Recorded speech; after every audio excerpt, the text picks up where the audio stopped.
Eleições 2020. Realização: Programa Se Liga Show e Correios Norte Fluminense.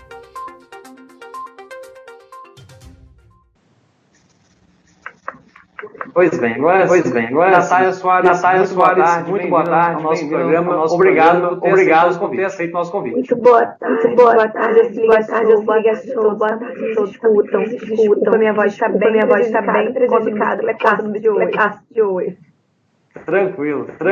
Estamos conseguindo ouvir. E professora, nós teremos aqui tempo de entrevista para cada candidato é de 45 minutos. A gente vai botar na tela ali e vai começar a contar. Então, Gabriel, pode soltar o cronômetro. Vamos lá. Pois é, candidata, eu vou começar com a mesma pergunta que eu fiz ao candidato anterior que estava aqui, a senhora. A gente sabe que Campos vive uma grave crise em todos os sentidos e aspectos, inclusive, e talvez principalmente econômico. E a gente sabe que sempre um governo, por mais que ele tente mudar a rota, ele pega ali graves consequências da gestão passada. Então, o que ocorre na cidade hoje é uma bola de neve que vai se acumulando. Então, o próximo gestor talvez já esteja ciente que vai pegar uma bomba. Então, como que a senhora pretende lidar com essa bomba que está sendo deixada aí ao longo das gestões passadas? O que a senhora pretende fazer para tentar amenizar o caos?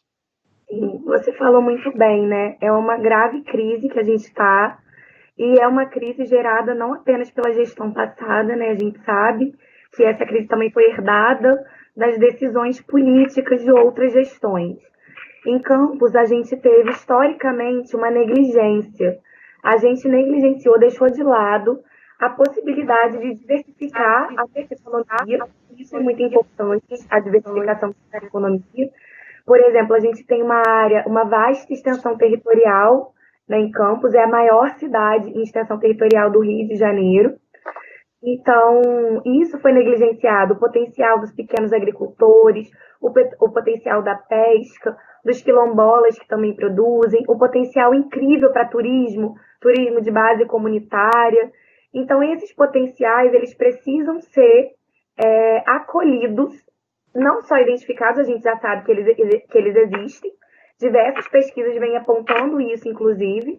O que a gente precisa é aproveitar esse nosso potencial, que já é rico, é vasto, e dar crédito para isso, né? A gente também não pode cair num discurso, existe uma crise, é uma grave crise econômica, é verdadeiro isso, né? A gente sabe que a gente não vai ter mais os recursos da renda petrolífera como a gente tinha. No mês de agosto, por exemplo, a gente não recebeu nada, né, das rendas petrolíferas, que são as participações especiais e os royalties. Mas é possível fazer uma outra gestão, valorizando os nossos potenciais, diversificando a economia, buscando receitas e verbas estaduais, verbas federais, que é um dinheiro novo que pode entrar aqui a partir de projetos e da nossa capacidade de negociação também, tá? E fornecer, por exemplo, um banco comunitário, moeda social para o dinheiro circular entre o próprio território de Campos. São algumas possibilidades que a gente pode fazer para tentar atenuar, né, os efeitos dessa crise e focar nos pequenos, tá? Nos pobres. Então, a gente vem com um programa que pretende focar completamente nessa área adormecida, esquecida do município de Campos, que foi tão negligenciada historicamente, não só dessa gestão. E não cair num terrorismo fiscal, né? Porque esse discurso, às vezes, pode acabar nos levando a achar que é inevitável. Então, a gente precisa privatizar todas as áreas e as coisas e reduzir o Estado, reduzir o número de funcionários públicos. Só que quando a gente reduz o número de funcionários públicos, a gente tem também uma crise nos serviços, porque são os funcionários públicos que atendem a população. Então, a gente prejudica essas áreas e a gente não sai da crise, né? Não é reduzindo o funcionalismo público que a gente vai sair dessa crise. É diversificando a economia, é se pautando nos pequenos, é enxergando o potencial que já temos no campus. A gente já tem esse potencial.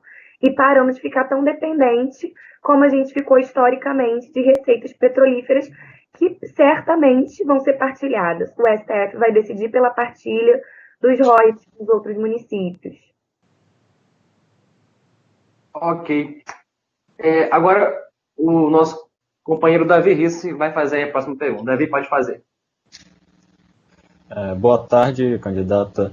Eu gostaria de perguntar, né, uma pergunta de estratégia da questão eleitoral, né? Porque, por exemplo, nós sabemos, né, que seu partido, o PSOL, ele faz uma oposição, né, ao governo federal, né? Entretanto, em 2018, né, no primeiro turno, o candidato Bolsonaro teve 57% dos votos, enquanto o Guilherme Boulos, né, aqui em Campos, no caso, né, teve apenas 0,63% dos votos. Como você pretende, né, conquistar esse eleitorado, né, que é um número tão importante, né, para que você consiga vencer a eleição? Muito bom, Davi. Assim, né, a gente é oposição, é importante lembrar que a gente é oposição não apenas ao governo federal, né? A gente também foi oposição, por exemplo, ao governo Witzel, que agora está afastado, mas, né, a gente é oposição a esse governo que mira na cabeça de criancinhas, que atira de cima do helicóptero. A gente acha que isso é cruel, que isso é desumano. Então, a nossa política, a nossa pauta, a nossa atuação é sempre priorizando os valores que a gente acredita. Então, humanidade é um desses valores, né? O bem viver é outro valor importantíssimo. Os pobres, a vida acima do lucro. A gente sempre vai se pautar por esses valores. E, consequentemente, a gente será oposição a todo e qualquer governo que não tiver a vida como primordial, que incentivar, por exemplo, mais armas do que livros. A gente vai se pautar contra isso. Porque a gente não acredita na política dessa forma, a gente acredita numa política do bem viver, numa política onde a solidariedade pode ser exemplificada, pode ser vivenciada pelo conjunto da população. Inclusive, os pobres sabem muito bem o que é solidariedade. A gente se reinventa cotidianamente para continuar existindo, resistindo, apesar de todas as investidas.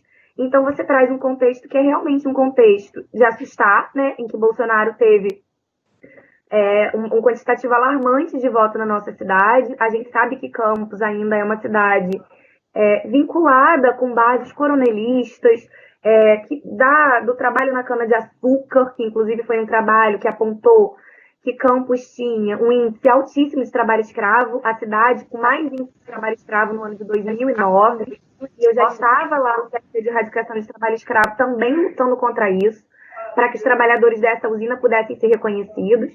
Então, o que a gente quer é não ferir os nossos princípios por voto. A gente não é um partido que vocês vão encontrar pela rua comprando voto. A gente não é um partido que vocês vão encontrar pagando pessoas, por exemplo, majoritariamente para trabalhar na campanha, entregando panfletos. Quem entrega majoritariamente nossos panfletos são pessoas que acreditam na proposta da coligação, né? Não só do PSOL, mas do PSOL e o P, que são dois partidos que já estão na luta há muito tempo. Foram para a luta contra, por exemplo, o congelamento dos gastos em saúde, em educação e assistência. A gente não é de agora que a gente aparece. A gente está nas ruas, por exemplo, contra a reforma administrativa que vai penalizar os servidores e, consequentemente, vai penalizar a população, né, a população mais sofrida.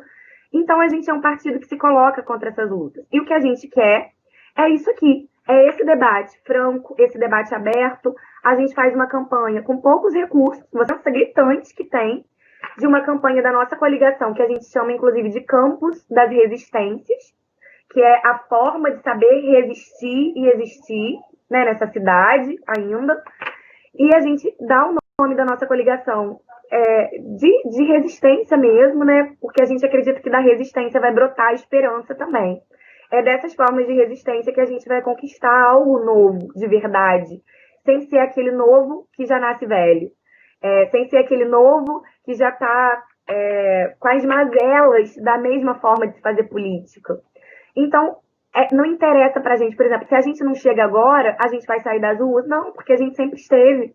Então, o que a gente quer é manter o debate franco com a população, pautar as coisas que devem ser pautadas sem medo de dizer o que tem que ser dito, e se colocar na luta ao lado das pessoas. A gente quer que as pessoas consigam enxergar que esse ano elas têm também uma opção que se parece mais com ela, uma opção que utiliza o SUS, uma opção que sabe dos problemas do sistema de transporte, porque também sente na pele, uma opção de quem não consegue acumular, por exemplo, grandes quantitativos em poupança, vocês vão conseguir ver isso lá no site, né, do TRE, pela a declaração de bens que foi apresentada. Então, a população ela tem hoje a possibilidade de escolher uma candidatura que está mais próxima, que se parece com ela, porque é ela, eu sou isso, né? Eu tenho as raízes desse lugar, eu sou esse lugar me representa também. Então, eu acho que é dessa forma que a gente quer fazer política, sem vender, né, sem comprar pessoas e sem vender os nossos princípios. É a política que a gente acredita. Certo. Matheus Zanquim, você me escuta? Para você fazer a próxima pergunta? Você que está pelo áudio aí, você pode só abrir seu microfone e fazer. Daniel. Pode fazer pergunta, por favor. Eu gostaria de perguntar à candidata Natália, que eu sempre faço essa pergunta inicial a todos os candidatos. Eu vejo que o município de Campos, hoje com uma folha de 1 bilhão e 100 anual, passa por grandes dificuldades. E o próximo desafio do próximo mandatário do município é fazer a reforma administrativa. A gente sabe que a Plano Nacional, o PSOL se posiciona com algumas críticas a isso. Mas em Campos a gente tem que pensar na necessidade da máquina pública de se reestruturar.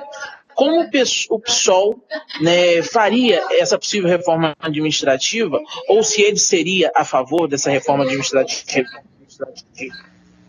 Matheus, boa tarde. Eu até estava interrompendo aqui para poder ver se eu conseguia te explicar. Eu acho que a gente explicar. Então, é importante dizer que reformas são importantes, tá? Mas que não é sobre qualquer molde que a gente vai se manifestar a favor. Vamos lá. No âmbito nacional que está sendo proposto uma reforma administrativa, é uma reforma que não inclui, por exemplo, os militares, que recebem altíssimos salários. É uma reforma que não inclui os parlamentares. É uma reforma que não inclui o presidente. Por que não? Por quê? É justo uma reforma nesses parâmetros, que quem vai pagar a conta da crise vai ser o servidor mais pobre, vai ser o professor, que vai ser assistente social, que também vai perder. Isso que está sendo proposto é uma forma cruel, mesquinha, de fazer o pobre e aqueles que recebem menos pagar a conta da crise. A crise existe. Vamos cobrar mais de quem recebe mais. Isso é o justo, ou não? Então, a gente precisa se perguntar as raízes da reforma para entender qual é o princípio que deve ser aplicado sobre essa reforma e sobre que critérios e sobre que parâmetros ela deve se dar. Então, quando a gente faz isso, é porque a gente se coloca perguntas. Eu sou professora de filosofia do Estado e eu faço isso, esse movimento com os meus alunos, que inclusive é chamado de um método, né? O método socrático. Vamos fazer perguntas para tentar entender a realidade. Então, é uma reforma que o pessoal jamais toparia. Por quê? A pessoa poder ser demitida por mau comportamento, o Guedes ainda não conseguiu explicar essa pra gente. As pessoas ficam presas na moralização da política e acabam esquecendo a pauta econômica que está por trás. Que vai ser finalizado é o servidor, como já foi na reforma do trabalho, que disseram que ia gerar mais trabalho. Cadê as pessoas trabalhando? O quantitativo de informais aumentou extremamente. Reforma, congelamento dos gastos, porque eles enxergam saúde, educação, assistência como gasto. A gente enxerga como investimento. Congelaram por 20 anos. Os efeitos disso vão ser sentidos por 100 anos, por centenas, né, de anos. Então, a gente não pode hoje nem mensurar os impactos disso ainda para a vida das pessoas, e principalmente para as pessoas mais pobres, que não têm como pagar. O que a gente defende é uma política pública, gratuita, uma política de qualidade. Então, quando a gente tem que pensar numa reforma administrativa, beleza, vamos pensar, vamos tributar quem recebe mais. A gente está propondo, inclusive, dentro do plano, sugerir para a Câmara, porque não é uma competência da prefeita, eu não posso fazer isso, baixar o meu próprio salário, mas é um salário alto, a gente não precisa desse salário. Então, a gente quer sugerir para a Câmara, para que o Legislativo possa apresentar um projeto de lei que baixe o salário do prefeito e assim escalone para outros setores que também recebem muito. Por que não? É alto demais, a gente não precisa desse salário. Eu, enquanto candidato do pessoal, estou falando, vamos lá, vamos rebaixar o salário da prefeita. Só que não é uma prerrogativa da prefeita. Quem pode fazer isso é o legislativo, porque isso seria inconstitucional se eu propusesse. Mas eu posso ventilar essa ideia e que ela ganhe corpo. Eu quero que ela ganhe corpo. Para que a gente pare de pagar tanto sem precisar pagar tanto. Mas o que a gente não pode penalizar é quem está na ponta dos serviços. Isso é cruel. O que é ter um funcionário demitido, por exemplo, por mau comportamento? Não ter estabilidade. Por que é a perda da estabilidade para o servidor público? Vamos pensar nisso. O que é perder a estabilidade do serviço público? É você ter pessoas que não se interessam mais nem em fazer concurso para poder entrar, porque ela não tem autonomia. Se você está vivendo uma situação aqui, olha, vamos supor, eu trabalho num hospital. O chefe imediato do meu hospital, ele está cometendo um crime. Eu sei que ele está desviando dinheiro e recursos do hospital. Eu vou me sentir à vontade para poder denunciar? Claro que não. Meu emprego depende disso. Eu não vou poder denunciar. Então, isso que está sendo proposto pelo governo federal, por Paulo Guedes, por Bolsonaro, é uma crueldade e desumanidade. Não só com o servidor, tá? Mas principalmente com a população. Eles estão colocando o servidor como culpado da crise, mas quem vai sofrer os impactos disso é nada mais, nada menos que a população, e principalmente a população mais pobre, que vai ficar sem médico nos postos de saúde, que vai ficar sem assistente social, que vai ficar sem professor. É essa população que vai ser penalizada. E é um retrocesso, parece que é um pacote de maldade que afeta a população pobre e que a população pobre não está conseguindo enxergar. E eu estou aqui, como população pobre que sou, tentando alertar sobre isso. É essa campanha que a gente quer fazer desse jeito. A gente quer, tá? É Davi, né? Matheus. Que a conta feche. É óbvio que a conta tem que fechar. Só que a gente vai fechar essa conta não penalizando o servidor, diversificando o que a gente tem, ampliando o potencial daquilo que a gente tem, que já é muita riqueza. A gente precisa melhorar isso, atrair recurso novo, e recurso estadual, recurso federal, reduzir o salário do prefeito que escalona com outros salários. Mas a gente não pode propor isso porque seria inconstitucional. A gente pode falar para a Câmara propor. E aí, se a gente tiver uma Câmara que pode ser parceira, a gente consegue isso. Isso que eu ia te perguntar agora, candidato, você entrou no gancho da minha próxima pergunta em relação à Câmara. Muitas pessoas não entendem, né? Acham que o prefeito faz tudo sozinho, que ele vai do dia para a noite poder mudar. Mas a democracia faz parte, nós temos o legislativo e temos aqui em Campos 25 vereadores. Né? Como que a senhora pretende lidar? Imagina que certamente com o governo da senhora teremos aí uma Câmara diferentemente desse governo, que a maior parte foi ali da situação, mas certamente no seu governo terá ali uma forte oposição. Então, como que a senhora pretende ali articular com a Câmara Municipal para poder pôr as suas pautas em dia? Perfeito. A gente sabe que a gente tem uma Câmara hoje em Campos que se coloca situação, né? Como você colocou muito bem.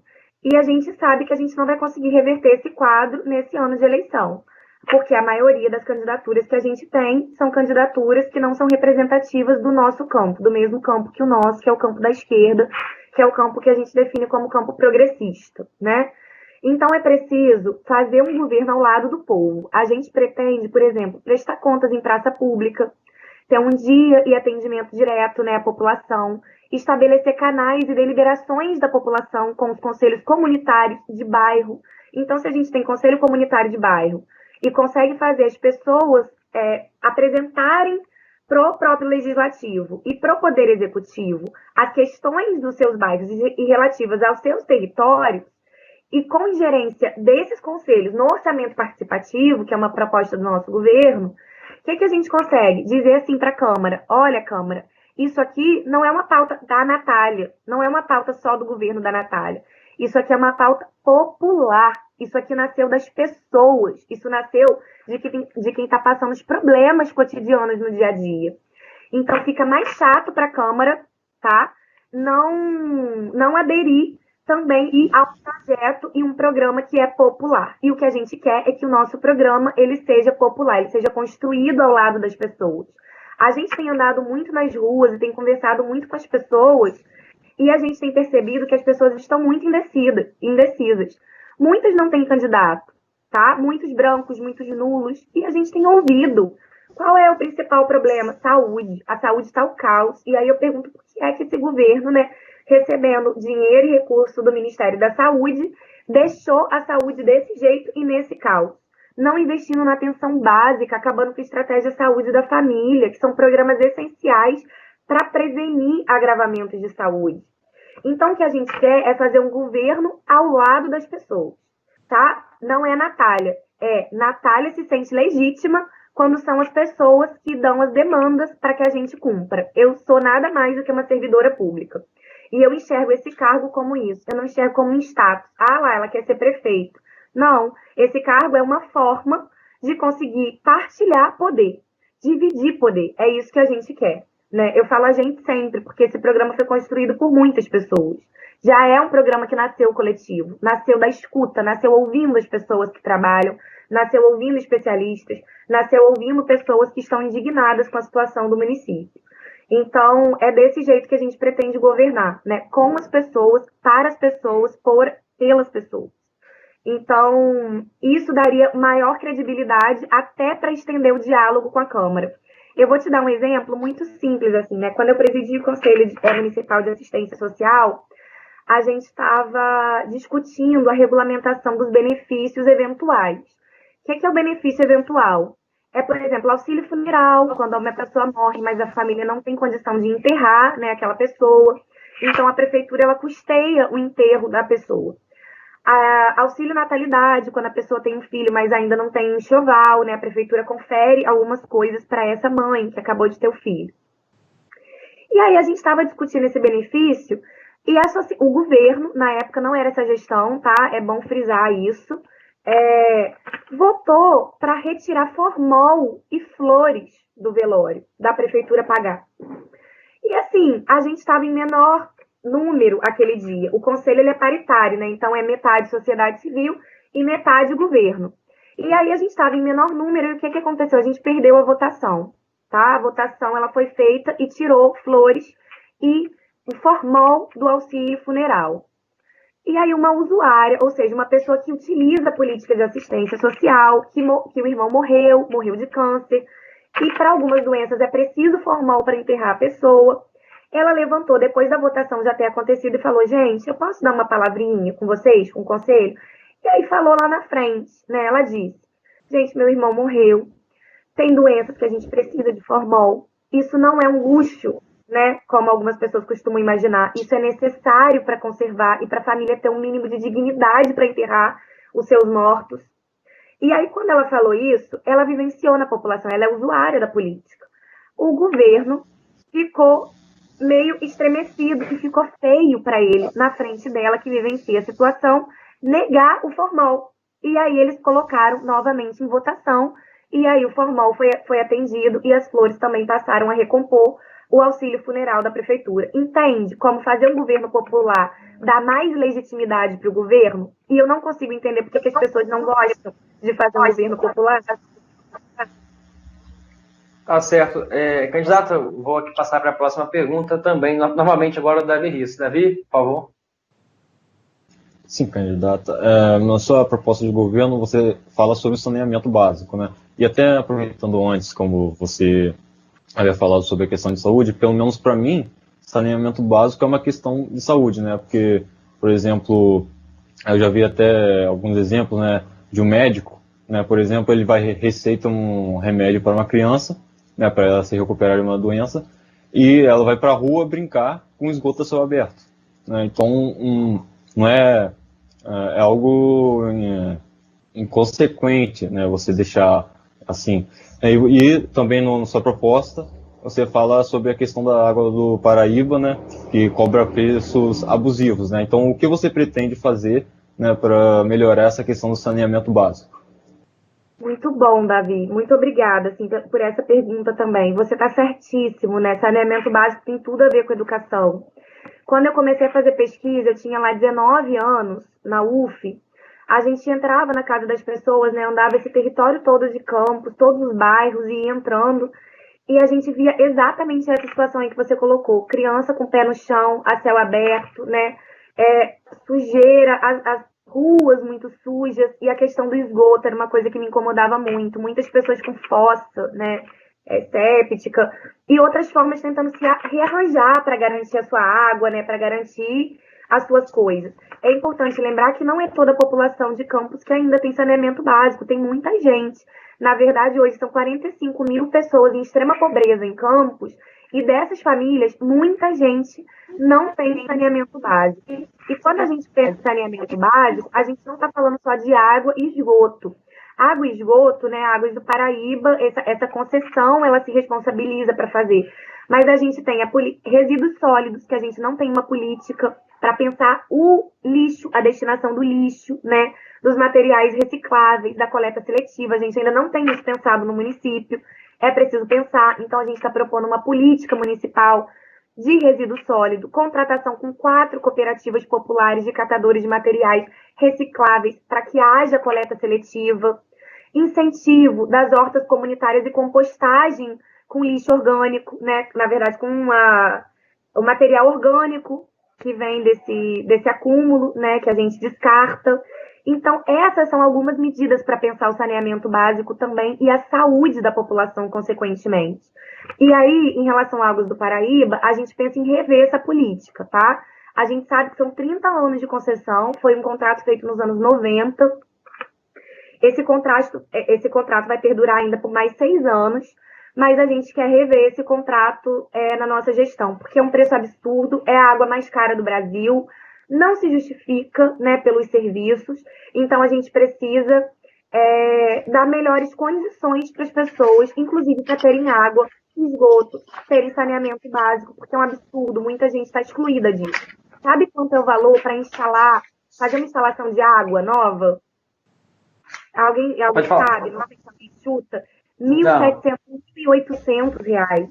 Qual é a família, pensa, desses 45 mil que vivem com menos de 1/4 de salário mínimo per capita, ou seja, aproximadamente R$ 250, né, para cada pessoa, vamos supor, se tiverem 4 membros na família, se pegar um salário mínimo vai dar mais ou menos isso, menos de R$ 300.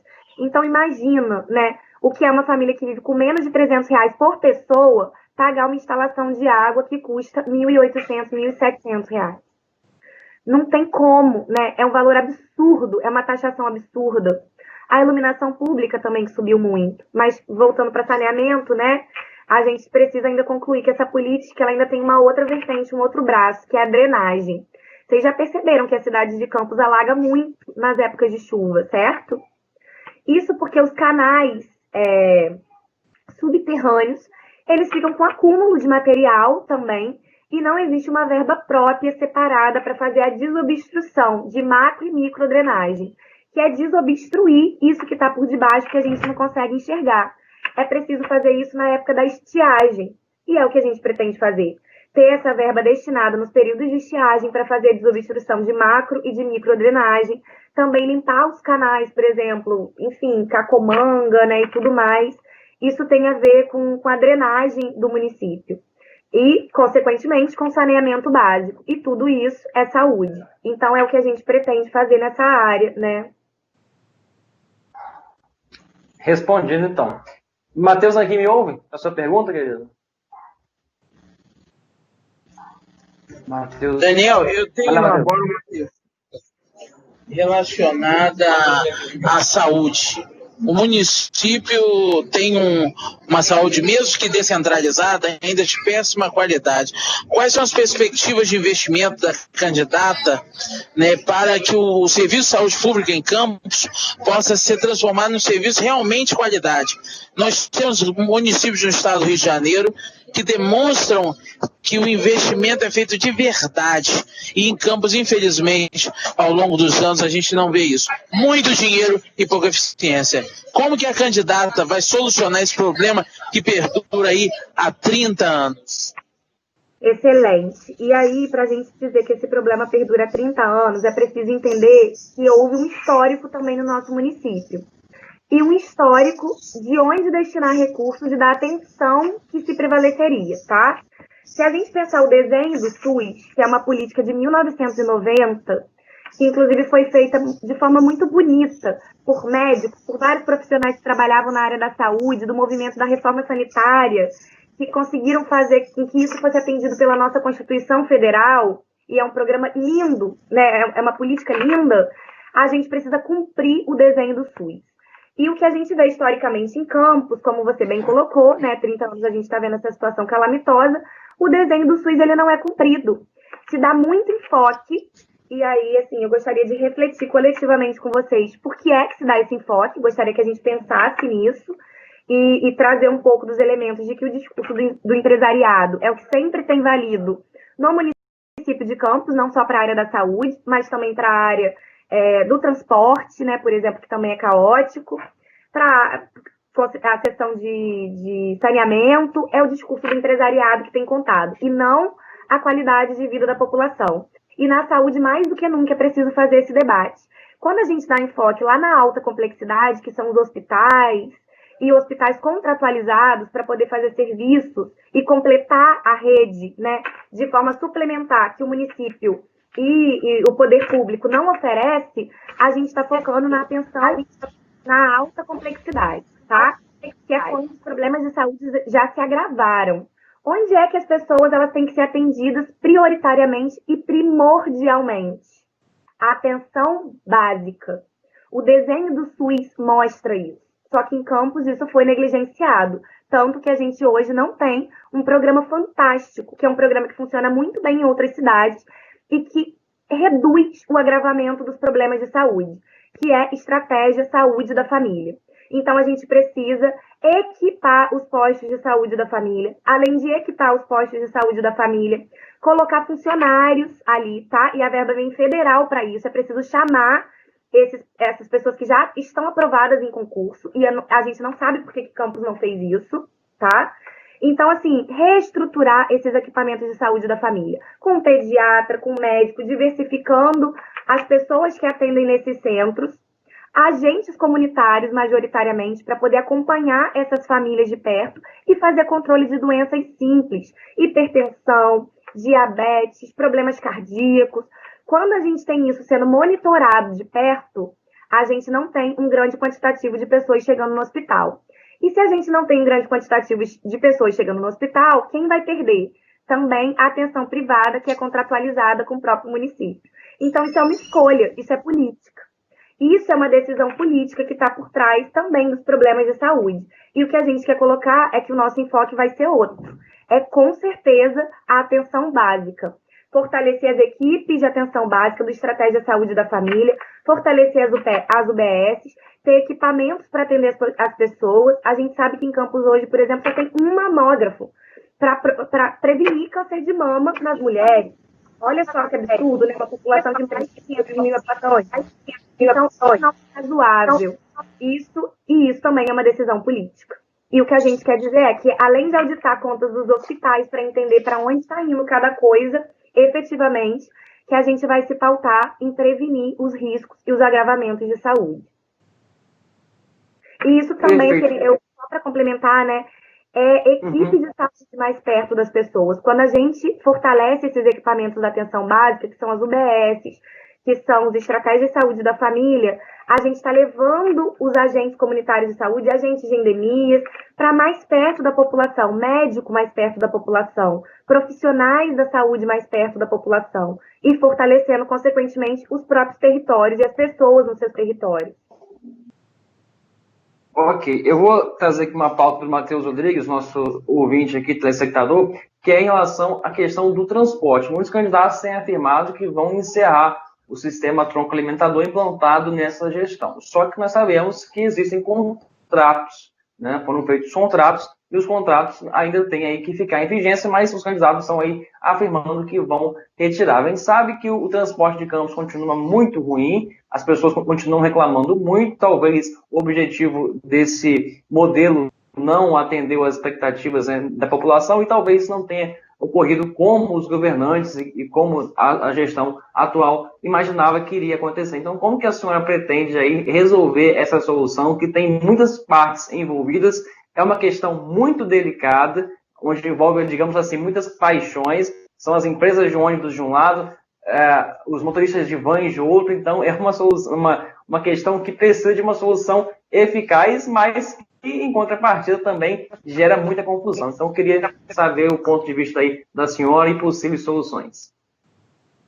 Matheus, né, também, desculpa. Daniel, desculpa. Gente, eu estou trocando os nomes todos. Meu Deus, desculpa, Daniel. Então, você colocou muito bem, né? é um dos maiores embrólios assim, da prefeitura, sempre foi o transporte. Porque é um dos lugares em que a gente tem maior conflito também, que são os empresários do ônibus conflitando com os motoristas das vans e os donos, empresários das vans. Então, a gente tem esse problema muito sério. O que a gente está falando e trazendo para a nossa política é que não pode dar as cartas na mesa. Quem dá as cartas na mesa não deve ser o empresário. Quem tem que dar as cartas na mesa é o próprio poder municipal, tá? Que está baseado numa legitimidade de atender a qualidade de vida das pessoas. Então, quando eu estou passando nas ruas, conversando com muita gente, as pessoas falam assim, Natália, mas aí vai fazer o quê? Vai tirar as vans, vai colocar as vans, vai ser van e ônibus dentro da cidade, as vans vão ficar só mesmo para as áreas distritais e as áreas rurais. E aí eu digo assim, olha, vocês é que tem que dizer, a gente precisa repensar, isso é um fato, né? Esse sistema ele precisa ser repensado. É possível instaurar, por exemplo, passe livre para a população da assistência social que não tem dinheiro para pagar essa passagem em R$ 2,75. É muito cara. Então, assim, o que a gente precisa como é que esse sistema vai funcionar? Uma coisa é fato, precisa-se de mais linhas também de ônibus. Linhas diametrais. O que é linha diametral? Conecta um bairro a outro. Como, por exemplo, existe Santa Rosa Jockey. Ônibus circulares, que para num ponto, roda por diversos bairros e para também em outro. Isso ajuda, tá? Na questão do transporte e da mobilidade urbana. Então, assim, ter linhas exclusivas para ônibus andarem, isso acelera também o trânsito. Porque aí o trânsito mais rápido de carro, de bicicleta, de tarará, vai funcionar em outras linhas, né? Em outras faixas aqui do lado. E na ciclovia, as bicicletas. Instituir um sistema de bicicletas, né? De ciclofaixas, para que as bicicletas possam estar integradas ao sistema de ônibus e de transporte. Essas são políticas que ajudam a pensar a mobilidade urbana. E isso a gente está tentando fazer no nosso governo, né? Pensar as bicicletas integradas com ônibus, inclusive com carregador atrás dos ônibus, para que você permita que a pessoa ande um trecho e que depois ela possa pegar o transporte coletivo e prender a bicicleta lá atrás, né? E incentivo às pequenas garagens de bicicleta, aumentando, né, o rendimento também dessas pessoas que atuam em garagens de bicicleta, que para o pobre é um meio de transporte incrível. E sobre a concessão pública, é possível também fazer novas licitações para novas linhas. E isso a gente está prevendo, tá? Então, assim, essa questão de se a gente vai mudar o modelo tronco-alimentador, não necessariamente, mas vans e ônibus poderão circular se esse for o desejo da população. Na cidade, por exemplo. Então, o que a gente vai fazer olha só, não é o empresário que dá as cartas aqui. Se o empresário for embora, é sentido dele, entendeu? Ele deseja fazer isso, é problema dele. O que a gente vai fazer é garantir concorrência também e outras empresas para que possam ter licitação caso ele vá embora. Porque o que não pode é o empresário dar as cartas para a prefeitura e dizer, olha, tem que funcionar daquela forma e a prefeitura acatar e abaixar a cabeça. Porque quando isso acontece, quem sofre é o povo.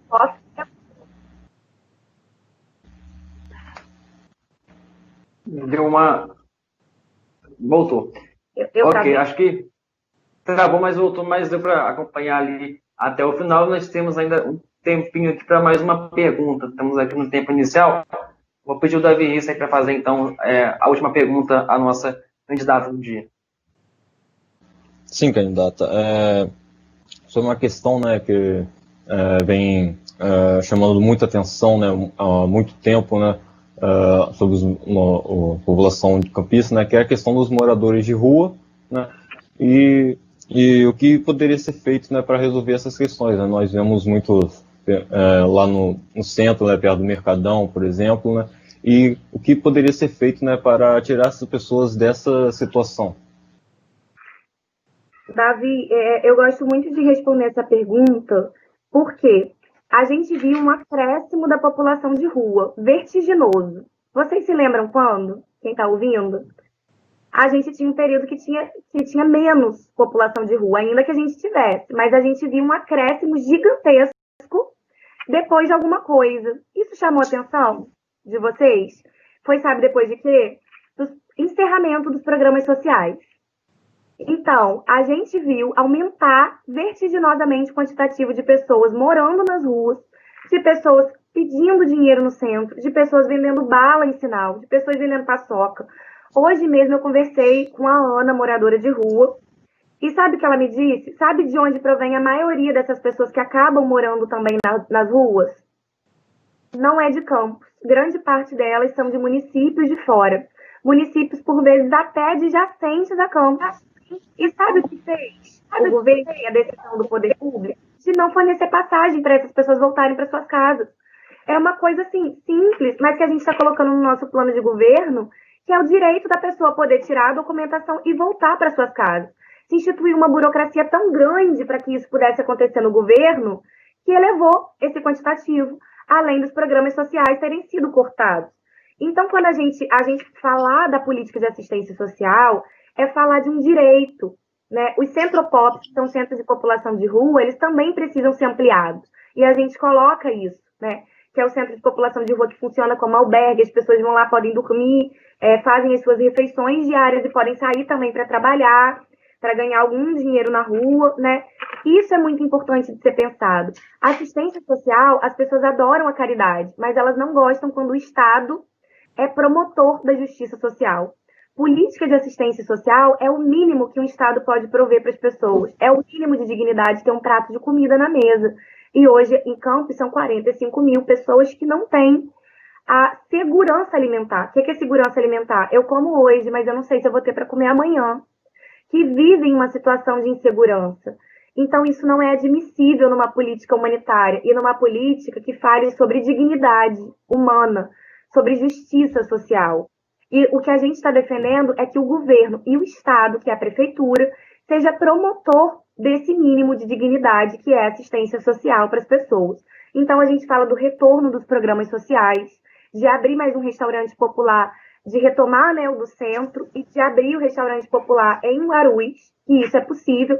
A gente nunca chegou, e aí a gente vê também como são as diretrizes históricas e como a política se manifesta, né, as decisões políticas. A política de assistência social, ela nunca atingiu 2% do nosso orçamento, nem na época de maior fartura de dinheiro. Por que ela nunca chegou a isso? Será que as pessoas acham que é demais fornecer um prato de comida para as pessoas pobres? Quando eu estava presidindo o Conselho de Assistência, a gente estava lutando para que mais pessoas tivessem acesso ao cheque cidadão, que ainda não tinham tido e que precisavam. A gente esquece que quando a gente acaba com essa política, fecha um monte de comérciozinho local. Não sei se vocês viram isso e acompanharam também vários fechamentos de loja, fechamentos de merceariazinhas locais. Por quê? Dinheiro para as pessoas é dinheiro circulando dentro do próprio município. É economia aquecida, é economia sendo pensada. Pensar programas sociais é pensar isso também. Só que a gente não pode esquecer que a assistência social olha de forma ampla, né? Ela não é só transferência de renda.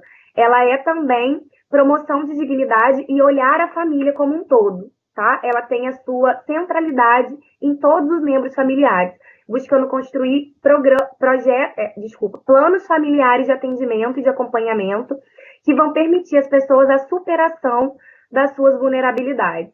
Então, ela precisa se articular com saúde, com educação, tá? Com outras políticas, com trabalho e renda, com emprego, precisa se articular e se articula com todas essas políticas. Ok. Candidato, agora a senhora tem 2 minutos e 15 segundos aí que sobrou para a senhora fazer aí as suas considerações finais e já se despedir. Fique à vontade. Eu gostaria muito de agradecer, gente, a vocês, né, por esse espaço. Dizer que eu fico muito surpresa e muito encantada também com o trabalho que vocês vêm fazendo aqui, né, de oportunizar esse espaço e também de debater questões que são tão importantes para as pessoas, que é tão importante da gente pensar e da gente refletir.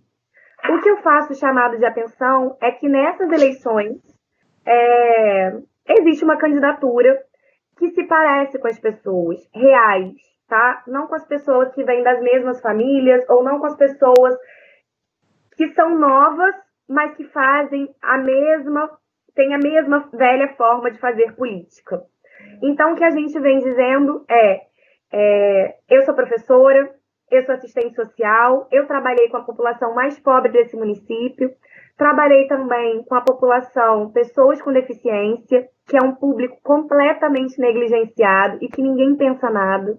E a gente vem aqui falando sobre essa população e sobre a necessidade disso estar articulado em todas as outras áreas. E aí já aproveito para dizer que a gente também se coloca contra escolas não inclusivas, tá? Escolas separatistas.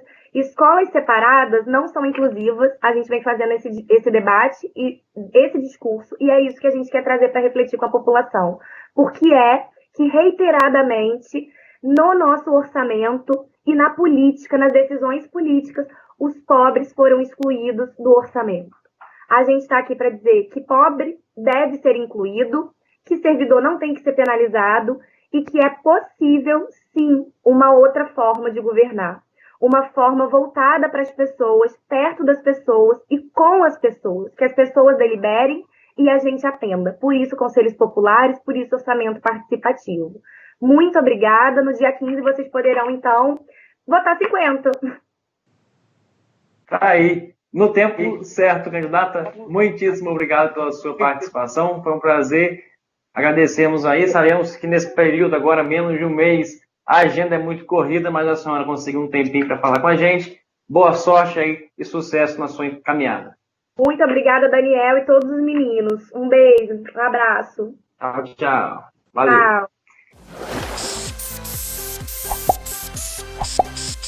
Tchau.